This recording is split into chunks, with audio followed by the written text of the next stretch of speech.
guys are here for Makaʻikaʻi Nature to Wildlife Tour. O Makaʻikaʻi no Oahu Maiau Hawaiʻi Kaneʻohe.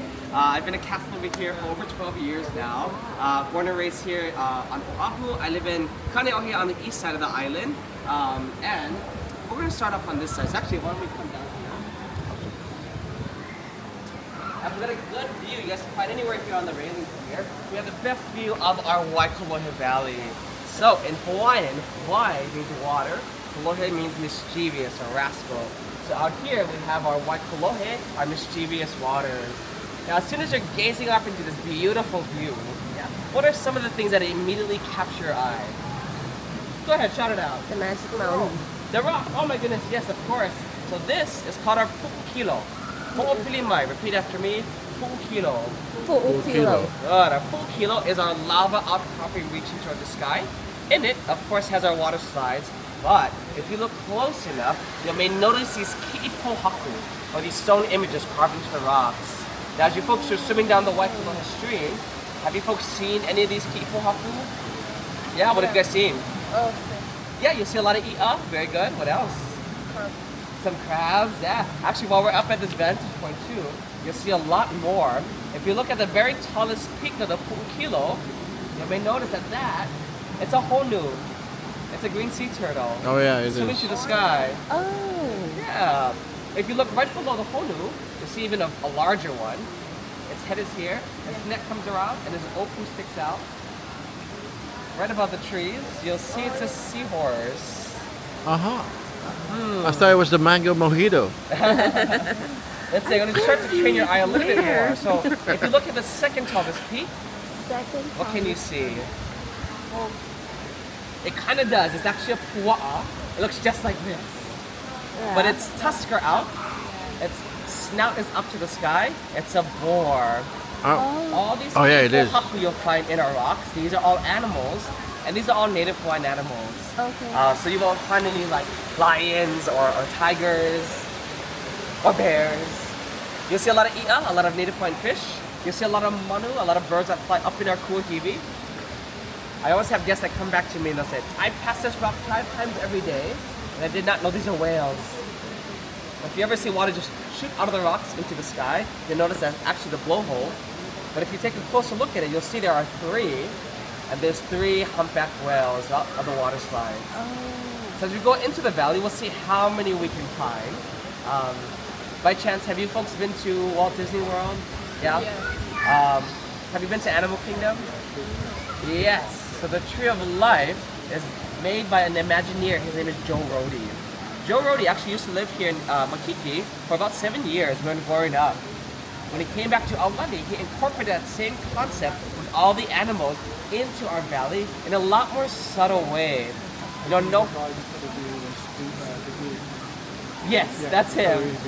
With all the keychains and the earrings, that's him. Yes. So we're not sure how many there are, but there's over 150 different species to look for because they're everywhere.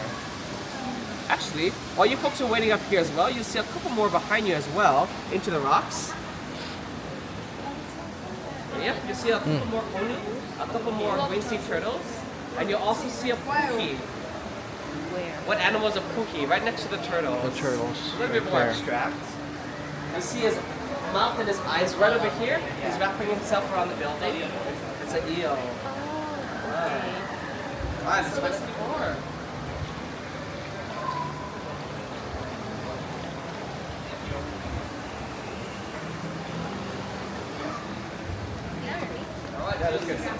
On the Makaʻikaʻi side. Now we're on the mountain side. You'll see an i'iwi mono. What's an i'iwi?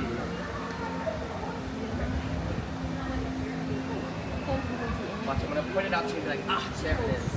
Oh, No yes. clue. Actually, you're sitting right on top of it. Yep. You'll see his eyes right here, and his tails go all the way down here. This is our i'iwi bird. Now this bird is very special. They would use this for our ali'i, for our kings and queens. Now the reason why only kings and queens could actually wear these feathers is because birds flew highest in the sky, closest to the gods, and they would use this for their helmets, as well as their capes made entirely out of these red and these yellow feathers. Now by chance, is anyone staying here in this tower? Yeah, we're Yeah? seeing that one. Yeah. Perfect. So on your front door, you have a little wooden plaque.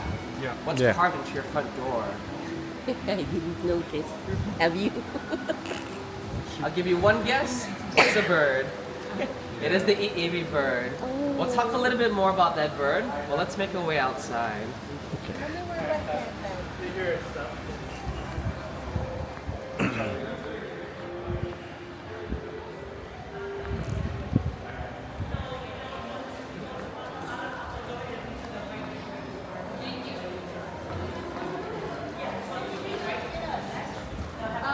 Another thing that they would use to make their feathers with are actually our kahili. Now, if you ever saw these planted into the ground, you knew that you were entering the presence of royalty. Also, as we're kind of passing this area, we're going to move on from this, but just take a quick notice of the sail, the pe'a, as well as the shape of our va'a, our canoe.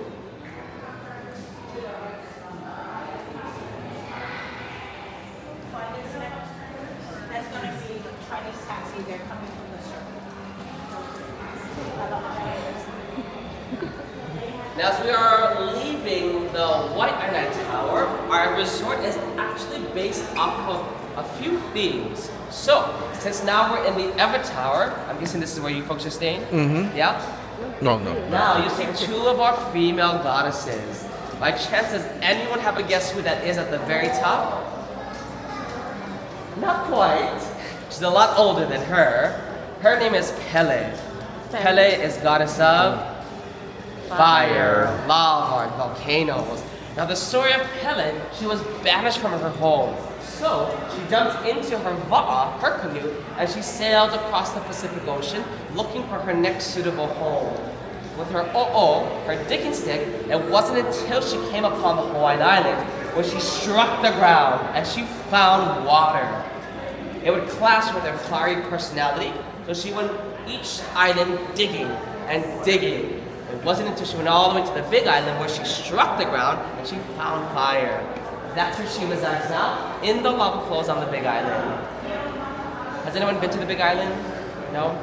Yeah. Cool, when'd you guys go? We live there. Cool. What part of the, I just flew back from there. Oh, I probably ran into you then.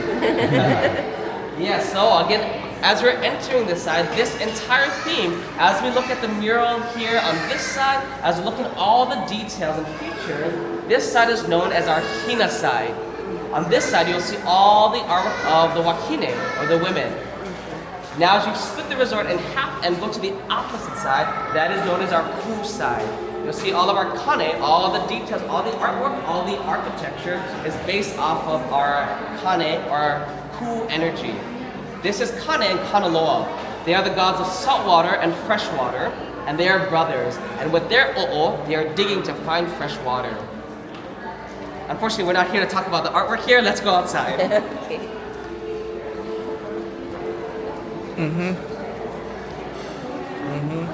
All right. So keep those two things in mind. Grab my bag. No. You good? So, You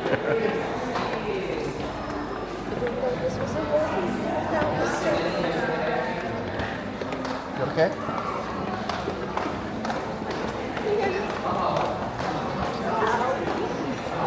Almost there.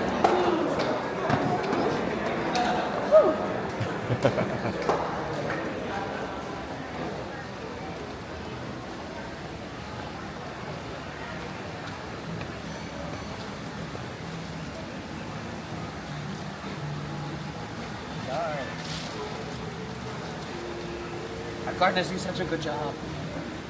Now, right above us, does anyone have a guess what kind of tree this is? What is it? Oh, so this is our kukui nut tree. You might be familiar with the kukui nut. You might see it in the lei form. But if you ever find them on the ground, you'll see in order to make them into a lei form, they would cut a hole on either side using seashells or rocks, and they would let the nut sit in the grass for about a week or so that the bugs can go in, infest it, and hollow it out, and then they're able to make them into a lei. They would use leaves from the ulu tree, or like the breadfruit tree. The leaves are actually like sandpaper, and they would really polish it down too.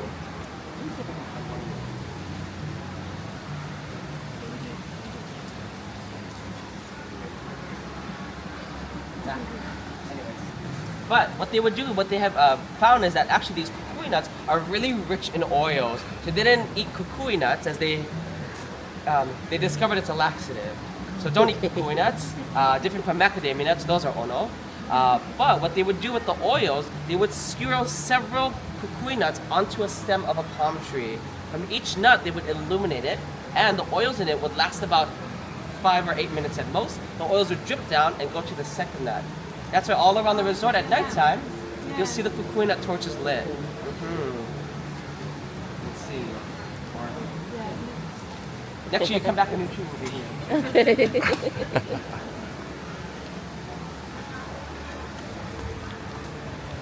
As you see those coconut torches and you walk around, you'll see they're in those little bowls. And the bowls, or the coconut bowls, they would use it to collect all the ashes, or the stone bowls, or the ashes, they would use it as an ink to print onto their kappa. And we'll talk about that next too. But now, right here in front of us, you'll see all of our hula implements. And you'll start off with the pohu hula drums. Actually, of course, you can see the shape of it is very similar, as they are made from the coconut tree. And they would chop down each area, and they would carve it out, and over it, they would stretch over one of the toughest animal skins that they can find in the ocean.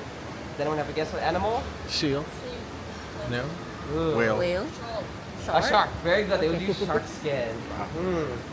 Now also in front of us here, you'll see some pu'ili, or split bamboo rods, as they would use it as an instrument. You'll see a couple uli. One of our main instruments are these ipu, or these ipu heke. Ipu are actually gourds that grow from a vine. They would also hollow it out. They would use it to store food, to store water, kind of like a Hawaiian Tupperware, but also as an instrument. This was the heartbeat of hula, and this is the heartbeat of the music. As you hit it, it was a very percussive instrument. And you'll see all these implements. Actually, we just finished one of the biggest events here in Hawaii, in Hilo, known as Merry Monarch. Do you folks know what Merry Monarch is? What is Merry Monarch? Yeah. It's like the Olympics of hula dancing. Yeah, we've had like halal or hula halal compete even from California. Even people from Japan will be, competing as well. Each island, well not each island, some of the islands will have some of their halal representing as well. It's like a very exciting time for storytelling. Yeah.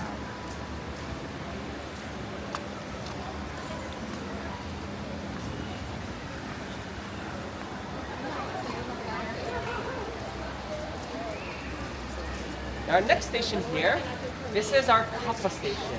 Is anyone familiar with kappa? You know what it is? What do you think it is? It is, yes. So actually, kappa is the bark of the wauke tree. So they would strip the tree of the bark, and they would soak that bark into water. Then, using their ie kuku or their mallets, they begin to pound that tree bark as much as they can. They would turn it around, soak it in water, and keep pounding it until that bark slowly began to expand. Become really thin, really flowy, and that's what they use to wrap around themselves for clothing. Kind of like what you see Moana wearing. But once they have their nice piece of kappa, they'll print different designs on it from the ink from the kukui nut trees to really tell a story.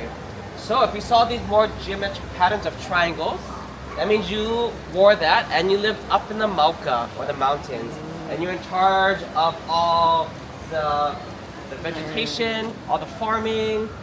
If you saw more of these wavy lines and these spiny sea urchin prints, you live closer to the Makaʻikaʻi, or the ocean, and you're in charge of all the voyaging and all the fishing. We actually have one of our kappa masters. Her name is Auntie Aulani.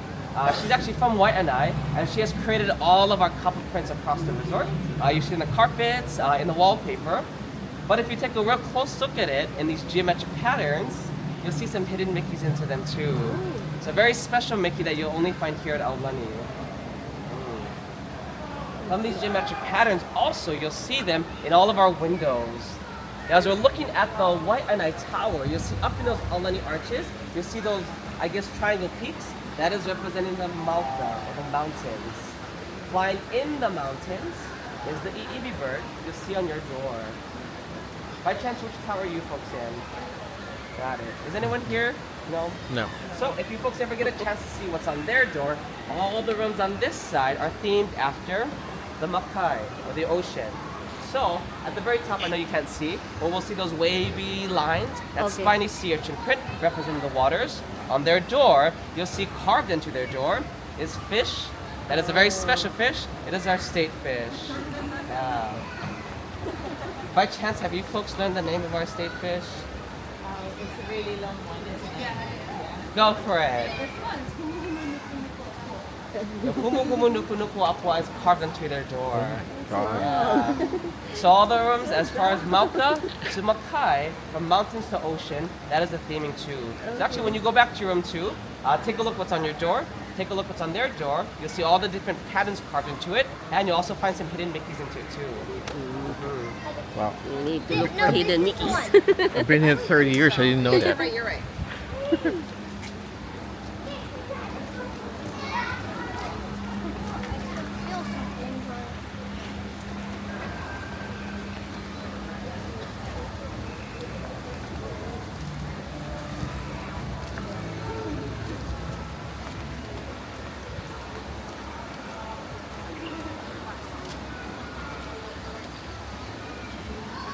This is going to be our next tree that we're going to talk about.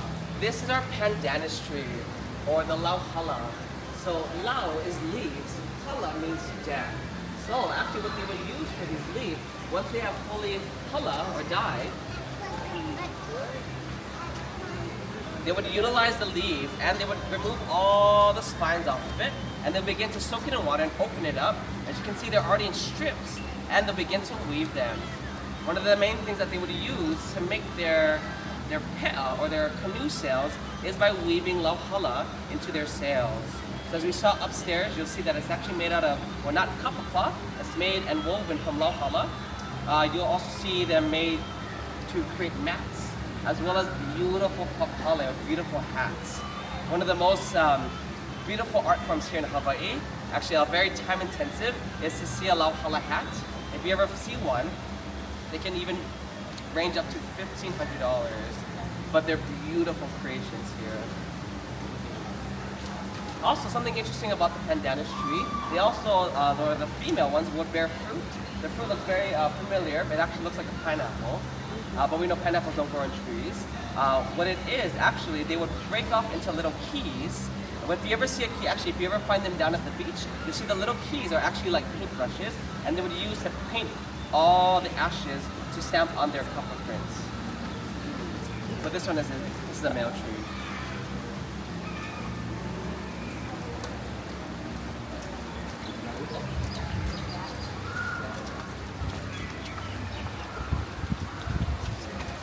Excuse me, sorry.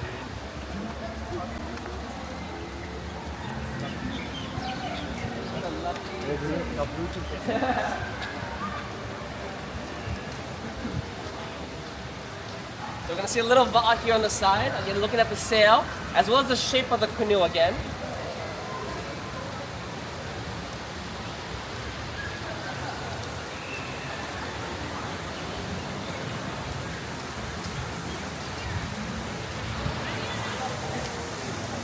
Alright, now that we're a little bit closer to our hilo, now we can see a few more ki'ipohaku, a few more stone images. Oh, we see a whale. Very good. What else? Where else? How many do you see? Very good. Yeah, there's three. Three large humpback whales. Kohola.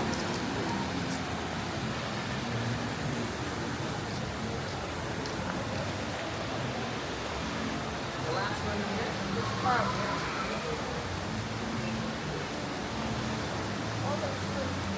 Yeah, you see some giant he'e. You'll see some hikimanu, some manta rays up there. You'll see a monk seal. Yeah. Why does it look like an octopus? As you're waiting for the water slide, you see a giant mo'o, Yeah, a that's a big crab. gecko. I'm Yeah, allergic. there you go. Yeah. You see a big ulua fish.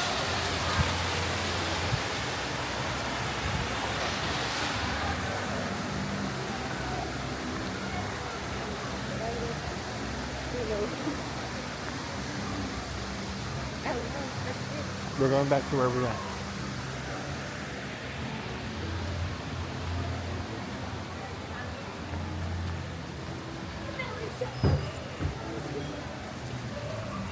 come a little closer. Okay. We're just kind of staying on the pathway. Actually, I'm sure you folks haven't been to Auntie's beach house yet, but actually Auntie's mailbox isn't a trash can. Does anyone have a guess what kind of fish this is? We looked in there earlier, didn't we? Cookies. There's actually a camera in there. Actually, when you go back to your room too, you can actually practice the name of this fish. When you look at the artwork in your bathroom, you'll see all the different names of fishes. Take a very closer look at it. You might find some hidden Mickeys into that painting as well. Actually, believe it or not, as you're looking at it, the longest named fish isn't the Humu Humu Nuku Nuku Apua'a. See if you can practice the other fish. It's called the Lau Wili Wili Nuku Nuku Oi Oi. Okay. Now, right above us is one of our largest art pieces. Now, like I mentioned, we're talking about our themes, yeah? So we have our ku. We are still on the Hina side, and you'll see one of our female goddesses. Another one, her name is Hina. Now, Hina is goddess of the moon, and Hina is known for making some of the most beautiful kapa pieces. So, during the full moon, as it enters the night sky, the Hawaiians believed if you look close enough, you can see her face there. And what she's doing all night long, she's pounding, and making her kapa. You can see right below her feet, you'll see her ie kuku, her mallet. You'll see her ohe kapala stamps, as well as her ink bowls right next to her feet. As she continues to make her kapa, she'll soak it in water and keep pounding it, and she'll lay them right in front of her so that they can dry the next morning. Then when the moon goes down and the sun rises, all those sheets of clouds up above are Hina's kapa drying. As you can see, Hina made a lot of kapa this evening. And that's how we know what moon phase it's in. Right above her, you can see is her kino lau, or her earth form. One of her earth forms is known as the ha'ukeuke, or the spiny sea urchin print. That's why you'll only see that print on this side of the Waianae Tower, as opposed to the Eva Tower. So again, as you're looking through the hallways, as you're looking at the very top of the Aulani arches, you can see that print is only on this side. Let's get a better view of this mural. We'll make our way around the pool. This will be our last stop.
Alright, now we have a much better view of the mural. So as you can see at the very top of the mural, you can see that full moon. And if you look really close at it, you can see Hina's face there. Now as that moon began to wax and wane, and as the moon began to fade, the full moon would return back into the night sky, and Hina would return back to her kapa pieces. As Hina returned to her kapa, she found all of her kapa pieces were still wet. They were still damp, and they were incomplete. So Hina called upon her son. Does anyone know the name of her son? You do. His name is Maui. Maui climbed the tallest peak of Haleakala on the island of Maui, and with his magical fishing line, he began to lasso and snare and control the sun. And he slowly pulled that sun across the sky to stretch the days longer so that Hina can dry her kapa. So you might have heard that before, yeah? Stretch the days and make it long. Now as you can see in his hand, as you trace that line all the way up to the top, you'll see it's entangled into the rays of the sun. But his magical fishing hook, known as Makaʻikaʻi, is actually not in his hand, it's right below his feet. It's It's right behind the tree. I don't know, someone kept watering that tree. But it's right at the mouth of Pinay, the great fish of Pinay. Now our last story that I'm going to leave you with Maui is that actually Maui was challenged to earn the title as the Great Uniter. And he was told if he can catch that fish Pinay, he would earn the title the Great Uniter of the Hawaiian Islands, all 8 Hawaiian Islands. So what he did, he brought his 2 brothers with him. He told his brothers, once he catches this fish Pinay, to not look back and paddle all the way back to the shore. His brothers agreed, and they set out into their voyage. As soon as he tossed his hook into the water, he got his bite. He then began to pull as his brothers began to paddle and paddle and paddle. What became hours and weeks, and they were so tired of paddling that they wanted to see what Maui was bringing up. Maui wasn't bringing up all of Pinay out of the water. He was bringing each of the 8 Hawaiian Islands into one giant landmass out of the water. And his brothers, because they looked, the magic of his line snapped, his hook went flying into the hands of a shiny crab, and the island sank back into the water, where he was unable to earn that title. Now we know there's a lot of stories of Maui, but maybe we'll learn about it in Maui and Moana in their sequel. Coming in November. November. Oh my goodness, okay. I love to follow out, I love to talk. Does anyone have any questions so far? No.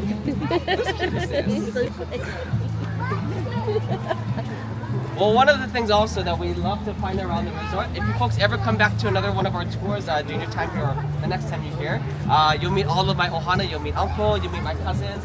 When they take you on the tour, they'll talk about their favorite art pieces or their favorite plants. They'll talk about Naupaka and this beautiful princess. They'll talk about the color-changing hau blossoms, or even the cool lights at the very bottom. At nighttime, when everyone's done swimming, you'll notice that these actually 5 constellations the Hawaiians would use in navigation. But as we kind of took a quick look at that canoe, or that va'a, we know canoes are a huge symbol that connects all of our 8 Hawaiian Islands as we are a voyaging people. But that canoe is made out of one solid core tree. What they would do, they would chop down that tree, and they would use that entire log to create their ka'ele, or their home. We see that canoe is a very unusual shape, just like this.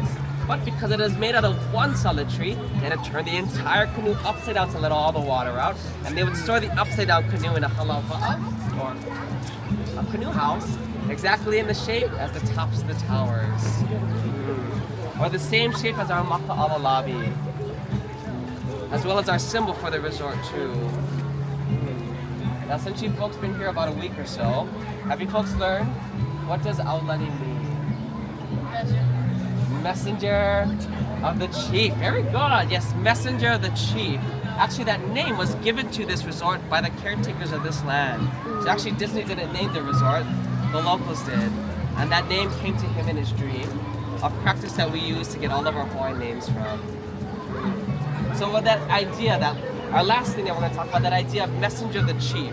That chief is our Hawaiian culture, it's our heritage, it's our language. Who are the messengers? It's you folks. I feel like you guys are the only ones here at Aulani that know these stories, so you can see your auntie tomorrow and be like, don't those windows look like the mountains to you? Like, oh, what does that mean? Unfortunately, I just scraped the surface of what's hiding here, but as you folks keep these 4 themes in mind, yeah? Hu, Hina, Mauka, to Makaʻikaʻi, all these stories will start to reveal themselves to you. If you ever get a chance to come to our art and culture tour, that focuses everything inside as well too. But I did want to say a big mahalo nui loa. Thank you so much for joining us on our Makaʻikaʻi tour. Here in Hawaii, we never like to say goodbye. We say ahui ho. So ho'opili mai, ahui ho. Until we meet again. I'll stick around for a couple more minutes if anyone has any last questions, but I hope you folks have a magical time while you folks are here at Aulani. Until next time, aloha, ahui ho. All right, aloha.